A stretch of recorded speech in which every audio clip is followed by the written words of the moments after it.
మంది కట్టెలెక్కేద్దరు. అంటే భర్త గారితో పాటుగా బతుకున్నటువంటి భార్య కూడా బ్రతుకుండగా కట్టెల మీద పడుకోవాలి. అలాంటి పద్ధతిని, ఇదేం పద్ధతిరా, రాక్షస మనస్తత్వము, దేవుడు ప్రేమ ఏంటో మీకు నేర్పుతాన్రా అని నేర్పిన గొప్ప వ్యక్తి విలియం కేరీ. ఆయన కానీ రాకపోతే ఎప్పటికే కూడా భారతదేశంలో సతి అనేది ఉండదు. అమెరికా వాడు వచ్చి మతాలు మార్చేశాడు అంటలేదు, కానీ భ్రష్టత్వాన్ని తొలగించాడు, రాక్షస సంహారణ చేశాడు. రాక్షస పాలన నుంచి దేవుని పాలన తీసుకుని వచ్చింది క్రైస్తవుడే.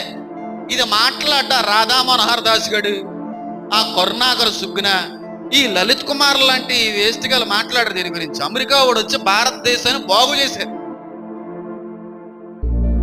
ఉన్నతమైనటువంటి విద్య, ఉన్నతమైన కులాలకు సంబంధించుకున్న